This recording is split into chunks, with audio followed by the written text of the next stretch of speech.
Alasan negosiasi antara Amerika Serikat dan Iran ini mengalami kebuntuan dan apakah ada potensi peperangan di Timur Tengah ini semakin memanas? Kami akan membahasnya bersama sejumlah narasumber yang saat ini sudah hadir bersama kami. Pertama-tama saya ingin menyapa di sebelah saya sudah ada Pak Dian Wirengjurit yang merupakan Dubes Republik Indonesia untuk Iran pada periode 2012 hingga 2016.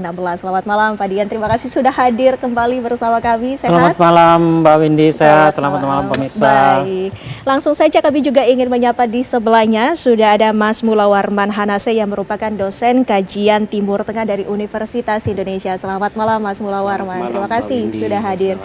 Iya, kami juga ingin langsung menyapa. Masih ada satu lagi narsum kita bersama Mas Robi Sugara yang merupakan pengamat hubungan internasional dari UIN Jakarta. Selamat malam Mas Robi. Selamat malam Mbak Wendy. Ya, baik. Terima kasih Mas Robi juga telah hadir bersama kami. Dan pemirsa, ini menjadi perbincangan yang sangat menarik karena perkembangan terkini yang kita ketahui bahwa Iran telah mengajukan proposal yang telah dimediasi dengan Pakistan dan juga telah diterima oleh Amerika Serikat, namun ternyata tidak mendapatkan respon positif. Pak Dian, sepengalaman Anda mungkin dalam jalur diplomasi ini, Presiden Amerika Serikat Donald Trump ini menyatakan sikapnya tidak suka dan juga tidak senang dengan proposal yang dimediatori oleh Pakistan yang diajukan oleh Iran. Ini apakah Anda melihatnya ada gestur serius di sana ataukah ini sebuah taktik negosiasi yang tengah dimainkan oleh Amerika Serikat, Pak Dian? Silakan saja. Donald Trump menyatakan ketidaksukaannya.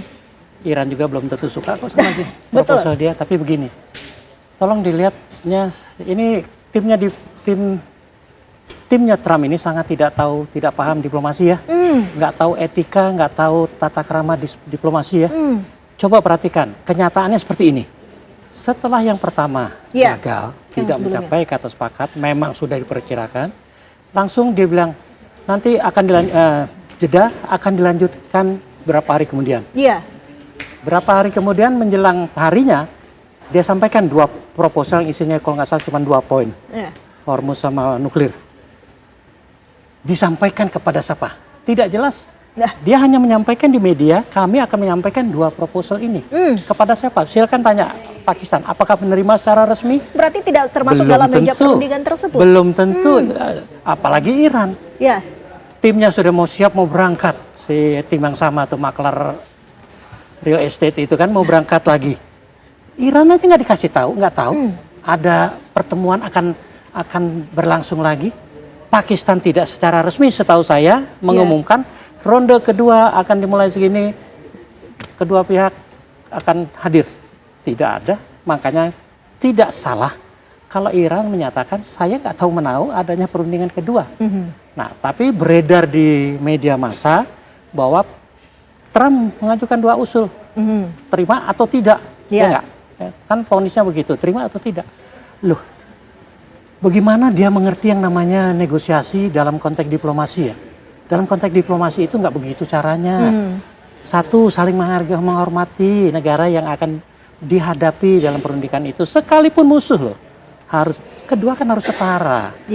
Ketiga harus saling menguntungkan usulannya tuh. Keempat ya, ada yang namanya prinsip resiprokal. Kalau you begitu, saya juga bisa begitu. You baik, saya bisa baik. You jelek, saya juga bisa jelek. Itu yang selama ini dilakukan oleh Iran sebagai pihak yang defensif. Mulai dari serangan sampai perang di atas meja diplomasi. Pak Dian, tapi apakah sebuah negosiasi ini bisa berlandaskan tidak suka ataupun tidak senang seperti Presiden Donald Trump? Ya silakan aja kalau dia mau negosiasinya di hutan sama siapa gitu ya. Ini kan yang dihadapi negara berdaulat, negara yang punya dignity, punya bukti, dia berasal dari peradaban yang terhormat, ya perlakukanlah sebagai mitra negosiasi, bukan mitra dalam arti sahabat ya. Sampaikan semua menurut aturan permainan diplomasi, tata cara diplomasi. Ini dari awal sudah tidak menyatakan kesetaraan, dia langsung sodori 2, dalam hati lo sampein ya, kan begitu maunya. Kan nggak benar dong. Pakistan ini saya sampaikan untuk yang kedua ini proposal kami. Mohon dijajaki dengan pihak Iran. Kan perundingannya nggak langsung. Iran akan menerima secara resmi dari Pakistan kan? Kami pelajari. Oh ini jawaban kami. Betul. Ini kan tidak seperti itu yang terjadi. cuma diumumkan ini Trump sudah mengajukan usul. Ya silakan aja usul ke siapa, mau usul ke Greenland, mau ke Antartika silakan aja. Tapi nggak menyebut, itu serius sudah tidak menyebut nama saja sudah tidak menganggap. Artinya dia merasa, nih lo jalanin sendiri, lo ngerti ya. Cara Trump seperti itu sampai kapanpun tidak akan dapat diterima secara diplomatik atau aturan tata negosiasi yang sesuai kaidah. Baik. Mas Mullah Warman, jika kita lihat perkembangan terkini, sesungguhnya apa yang menjadi masalah dalam proposal yang diajukan oleh Iran melalui mediator Pakistan dan juga telah diterima kabarnya oleh Amerika Serikat, namun ternyata Presiden Amerika Serikat masih juga menyatakan tidak suka. Mas Mullah Warman. Iya, Mbak Windy, poinnya adalah belum ada titik temu kompromi antara keduanya, terutama dalam proposal baru yang lagi hangat diperbincangkan saat ini. Kalau dalam bahasa orang Timur Tengah itu belum ada tanazul, belum ada titik-titik kompromi, semua masih membawa kepentingannya dan tidak ada ya tanazul itu tadi. Tetapi itu pertama ya, itu pertanyaan pertama. Tapi kalau kita berbicara tentang bagaimana kemudian ke depan, setelah mengalami kebuntuan, setidaknya ada 3 skenario yang bisa saja terjadi. Pertama, skenario pertama bisa saja terjadi perang yang lebih besar, karena untuk mengalahkan Iran itu Amerika harus melakukan eskalasi agresi yang lebih besar lagi. Tapi pertanyaan, apa itu mungkin? Apa bisa dilakukan oleh Amerika? Kalau melihat yang terjadi saat ini, justru Amerika kenapa mengulur-ulur, mengundur, menunda terus memperpanjang gencatan senjata, karena itu alamat ketidakmampuan untuk melakukan eskalasi atau perang yang lebih besar. Bukan karena memang lagi bersiap-siap gitu? Ya, saya melihatnya karena kebingungan, tidak mampu untuk melakukan perang yang lebih besar dari yang pertama. Ditambah lagi konteks internal, politik internal Amerika itu di Kongres itu kita melihat di berbagai media survei, lebih dari 60% yang tidak sepakat, yang menentang agresi tahap kedua. Nah, itu yang tahap pertama. Kemudian yang kedua, ke depan ini bisa saja bukan terjadi perang besar, tetapi terjadi perang dingin, Cold War yang berkepanjangan. Nah, jadi nanti kedua kekuatan-kekuatan besar dunia itu hanya bermain, saling menekan dalam konteks Hormuz misalnya. Jadi sekarang ini kan Amerika berupaya untuk mencari dukungan di NATO. Kemarin NATO mengeluarkan pernyataan bahwa ini Iran harus membuka Hormuz demi maslahat bersama, maslahat global. Ini kan satu contoh model perang dingin yang mulai terjadi. Kemudian Iran kita tahu ke Rusia. Jadi banyak yang memprediksi bahwa tidak mungkin lagi terjadi eskalasi besar seperti yang kemarin, bahkan lebih besar. Tetapi yang terjadi adalah perang dingin berkepanjangan antara berbagai macam kubu. Kita tahu di Iran ada di belakang Iran ada Rusia, ada China dan sebagainya, lalu kemudian Amerika dengan sekutunya. Kemudian skenario yang ketiga, dan ini sebenarnya yang kita harapkan tapi sangat susah untuk terjadi. Yang skenario yang ketiga itu bagaimana terjadi kesepakatan dengan mengakomodir tuntutan masing-masing. Iran misalnya diakomodir tuntutannya agar terjadi gencatan senjata permanen, lalu kemudian dicabutnya sanksi. Nah, tapi kelihatannya dengan proposal yang baru itu malah skenario yang ketiga ini juga susah terjadi. Nah, sehingga kemungkinan yang skenario kedua ini yang dalam beberapa minggu ke depan akan terjadi. Berarti itu Kira-kira akan demikian. susah ya ternyata. Mas Robi, menurut Anda apakah benar demikian? Poin-poin sebenarnya yang diajukan oleh Iran itu simpel. Bahwa Selat Hormuz ini nanti akan dibuka, tapi untuk pembahasan nuklir ini ditunda terlebih dahulu. Ini nampaknya pembahasan nuklir oleh Amerika Serikat harus segera, sekarang. Itu bagaimana Mas Robi? Ya, itu kan tujuan blokade itu kan untuk membuka Selat Hormuz ya. Ya. Tapi kemudian Iran masih konsisten, jadi ketika Amerika nyerang, dia menyerang balik. Jadi kalau mau dibuka Selat Hormuz, buka dulu dong blokadenya, Ya. gitu dia mengatakan. Tapi saya melihat sebenarnya ini ada perbedaan persepsi ya di antara kedua belah pihak. Trump mengatakan bahkan terakhir ketemu dengan King Charles, United Kingdom, dia mengatakan bahwa dia menang dalam perang. Klaim itu sudah ada lagi itu ya? sudah disampaikan ke Raja Charles ya. Ya. Karena itu kalau dia mengklaim menang maka bukan perundingan. Jadi dibawa yang kalahnya itu ke meja perundingan untuk menandatangani sesuai dengan apa yang kira-kira dia klaim. Kasus Jepang yang di Perang Dunia Kedua setelah jatuhi bom atom, ya kan? Dia dibawa ke perundingan, ya tanda tangan. Nah, Trump tuh berpikirnya seperti itu sebenarnya. Tetapi faktanya Iran juga mengatakan dirinya belum kalah loh. Yeah. Jadi kira-kira gitu ya. Jadi dia belum kalah, dia masih bisa bertahan. Jadi kalau mau ngetes kira-kira coba aja tembak satu, dia pasti akan serang balik. Kan di Selat Hormuz juga begitu kan. Ada yang diancam, ada tembakan di Teluk Oman, kemudian dia balik nyerang kan gitu.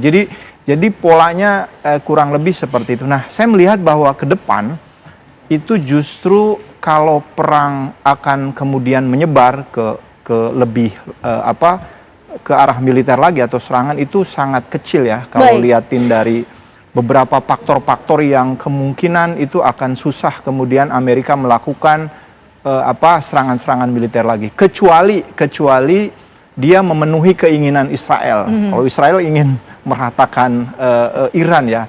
Nah, tetapi saya justru melihat bahwa itu tidak khawatir. Justru saya malah khawatir di negara kita ini ada polarisasi pro Iran dan pro Amerika. Meskipun pro Amerika yang sangat sedikit. Saya melihat ada perkembangan juga itu sudah mulai agak kasar nih yang pro Iran. Tapi pertanyaannya kemudian yang kita juga harus dalami dengan adanya eskalasi di Selat Hormuz ini. Apakah lantas salah satu yang menjadi satu-satunya solusi adalah dengan negosiasi? Nanti kita akan bahas lebih lanjut pemirsa selepas jeda pariwara berikut ini.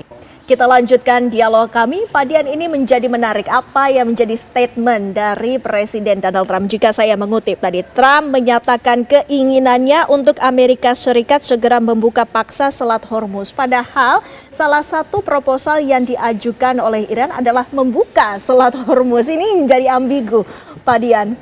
Terima kasih Mbak Wendy. Saya melihatnya dengan cara begini. Apa yang dilakukan artinya penggunaan kekerasan, cara paksa tadi, itu udah pasti nggak akan diterima oleh Iran. Iya. Coba lihat kembali proposal yang dua itu, pembukaan Selat Hormuz dan Iran membongkar program nuklir. Iran menjawab, masih mau menjawab. Iya, iya. Buka dulu deh Hormuz, Iya. nuklir kita ngomongin nanti. Buat saya itu sangat realistis. Kebutuhan di lapangan, masyarakat dunia membutuhkan Selat alur Hormuz itu dibuka iya. supaya energi mereka tidak terputus atau terganggu. Iya. Nah, itu tidak dilakukan dan hanya melontarkan ancaman. Tolong dilihat perundingan nuklir tahun 2015 sudah tercapai. Yang mencapai siapa perundingan nuklir 2015? Ya Iran dan Amerika. Beda nggak sama negaranya Trump ini? Kan sama. Aktornya seharusnya Aktornya sama. yang menentukan.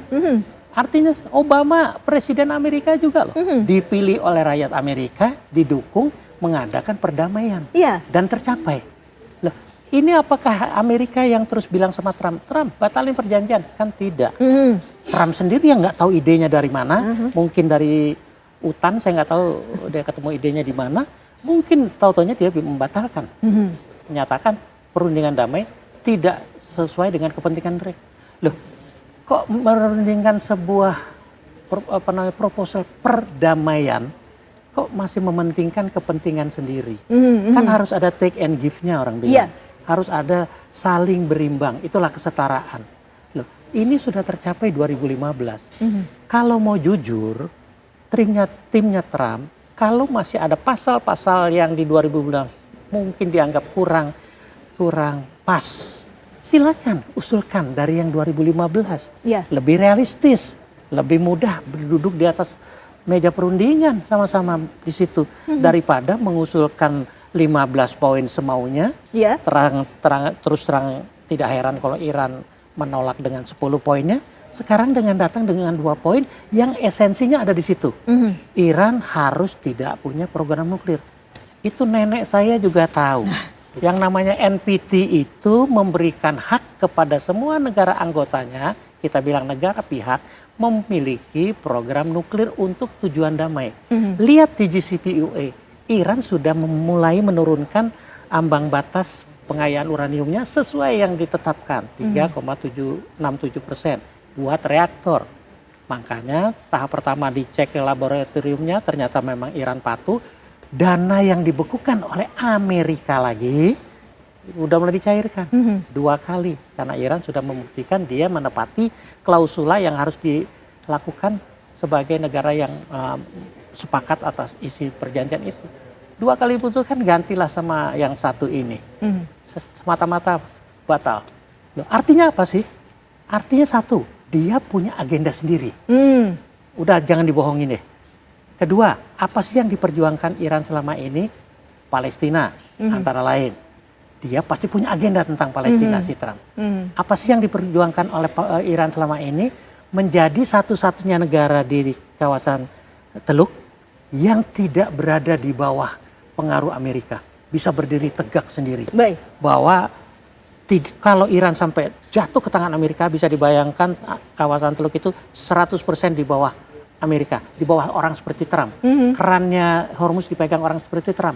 Dunia kacau balau. Baik, Mas Robi, jika negosiasi ini masih terus akan molor, jika Anda melihatnya dengan adanya perpanjangan peperangan yang terus terjadi di Timur Tengah, ini sesungguhnya siapa yang paling dirugikan? Iran kah atau Amerika Serikat? Ya, saya kira saya melihatnya bahwa perang ini akan mengarah kepada perang beku ya. Perang beku itu di mana bahwa ada gencatan senjata tapi tidak ada perjanjian damai. Seperti misalnya Korea Selatan, Korea Utara, kemudian India, Pakistan tapi di wilayah Kashmir. Nah, menurut saya Trump akan melakukan gaya-gaya dia waktu menekan Uni Soviet di Perang Dingin ya. Jadi melakukan tekanan politik, tekanan ekonomi. Nah, Selat Hormuz itu kan sebenarnya adalah tujuannya itu adalah untuk blokadenya sebenarnya Cina. Nah, Cina ini kan kita juga melihat bahwa Cina ini kan kartu baik bagi Iran ya. Selama ini karena yang paling besar mengkonsumsi BBM-nya Iran itu adalah Cina yang terbesar. Dan Selat Hormuz juga kan kapal-kapalnya kan lebih banyak ke Cina. Nah, dia blokade di situ. Kemudian Cina ternyata saya melihat tidak bisa diharapkan oleh Iran ya. Dia juga mengklarifikasi bahwa dia tidak membantu dalam persoalan senjata, mengirim senjata kan dia klarifikasi tuh. Padahal ada beberapa yang saya kira juga itu kerjasama antara Iran dan Cina itu sudah tidak bisa lagi diandalkan dalam hal itu.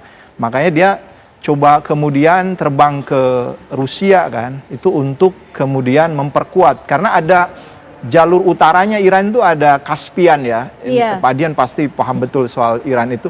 Itu kan nggak bisa dilewati. Dia masih punya banyak kunci nih Iran ini ya, selain Selat Hormuz yang itu bisa kemudian kalau dia kelaparan kan biasanya kalau dalam kondisi perang beku itu yang kita khawatirkan itu adalah kelaparan ya rakyat karena diblokade. Dia kelaparan. Ini kan sebenarnya belum terjadi juga. Ini juga saya kaget ya. Perang yang sudah sampai 2 bulan tapi belum ada tanda-tanda misalkan kekurangan pangan atau misalnya penduduknya yang dia migrasi kan keluar. Di Ukraina sudah terjadi ininya ya. Jadi Trump itu akan menekan itu. Nah, sekarang di Rusia dia pertemuan kita kalau lihat pertemuan dengan Raja Charles ya bahwa dia kan meminta membantu menyelesaikan persoalan Ukraina. Ukraina saat ini juga sedang eskalasi jadi supaya nanti Rusia ketika dia akan membantu Iran, dia kemudian akan terjebak lagi perang yang kemudian dengan Ukraina. Jadi saya kira akan ditekan terus sampai kemudian Iran betul-betul nyerah dan Trump juga mengklaim bahwa dia sudah menghabisi Iran serangan militer, dari serangan militernya 75% kerusakan. Jadi tinggal menyelesaikan sisanya, kata Trump ya, 25% lagi. Jadi ini tinggal nunggu aja. Nah, dia kemungkinan akan melakukan hal-hal semacam itu. Makanya Trump begitu yakin ininya. Dia kan juga saat ini kalau saya melihat ya, dia agak lebih rileks sebenarnya. Sebelumnya White House juga memunculkan status di Gedung Putih, statusnya trust in Trump. Karena itu kan untuk mengkanter bahwa rakyatnya sudah nggak percaya lagi dia kan. Kemudian media juga memojokkan dia terus. Kemudian dia berharap kemarin ada peristiwa penembakan, mungkin ya ada semacam, karena ini menjelang nanti November nanti. Demokrat juga sudah keras, nanti Mei besok itu kan 60 hari pas bahwa dia menggunakan wewenangnya sebagai presiden untuk deklarasi perang. Nanti setelah itu ada keputusan Kongres lagi nih. Baik. Dia lanjut atau tidak perangnya ya. Kalau Kongres kira-kira menyetujui ya kemungkinan lanjut lagi. Entah dengan model apa kira-kira perangnya. Baik, Mas Mula Warman sendiri juga melihatnya ini kan selain dari Amerika Serikat yang juga bermain narasi, ada juga strategi yang dimainkan oleh Iran, salah satunya adalah berdiplomasi dengan menggandeng Rusia dan juga ada beberapa negara-negara lainnya ini yang turut berdialog bersama mereka. Anda melihatnya apakah ini juga mampu untuk menjadi penyeimbang kala berhadapan dengan Amerika Serikat? Ya, saya melihatnya begini ya Mbak Windy ya. Kelihatannya memang Iran ini lebih tenang dalam menghadapi krisis. Ini kan krisis yang sangat besar ya dihadapi oleh sebuah negara yang diinvasi oleh dua negara dalam tanda kutip memiliki militer besar. Kelihatannya Iran sangat sangat tenang. Tadi kita berdiskusi, ya itu memang tidak salah karena tokoh-tokoh politik yang terlibat di sini bukan hanya mereka sebagai seorang politisi, tapi mereka juga seorang intelektual, seorang yang memiliki kapasitas di luar dia sebagai tokoh militer dan tokoh politik yang. Jadi Iran itu, timnya Iran kelihatan lebih tenang, lebih siap menghadapi krisis dibandingkan dengan Trump yang setiap hari mengeluarkan, dalam seminggu itu bisa beberapa kali mengeluarkan statement yang berbeda. Tapi ada hal yang sebenarnya menarik untuk kita kaji ya, untuk kita bicarakan ya. Ini juga TV One mungkin perlu ini. Bagaimana masa depan Timur Tengah atau bagaimana setelah ini? Karena saya melihat kemungkinan perang besar tidak akan eskalasi masih minim ya terjadi. Tidak terjadi lagi sebesar yang kemarin. Nah, bagaimana yang kita khawatirkan itu justru nanti negara-negara Timur Tengah ini yang berantem setelah ini. Karena kita tahu posisi Iran itu tidak senang sama sekali dengan tetangga-tetangganya, khususnya Teluk itu yang sangat dekat dengan Amerika. Baik. Sampai sekarang Iran tidak senang. Pada saat yang bersamaan di situ ada provokasi sektarian yang kita ya ada pengalaman sedikit kemarin waktu Idul Fitri itu di Istiqlal itu ada dubes Iran duduk, tidak ada yang nyalamin negara Teluk itu.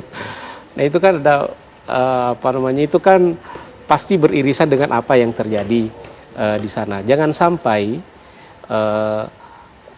ya tadi disampaikan tidak terjadi lagi perang, hanya perang beku misalnya, tapi justru yang berkonflik ini apalagi kita lihat Uni Emirat Arab keluar dari OPEC, walaupun itu mungkin itu kita lihat dari perspektif ekonominya, Emirat tidak mau dikurangi jatah produksi minyaknya misalnya untuk kepentingan ekonomi, tapi kan di situ ada kepentingan politik. Bisa saja di situ ada intervensi Amerika, bagaimana nanti dengan Qatar, bagaimana dengan Arab Saudi.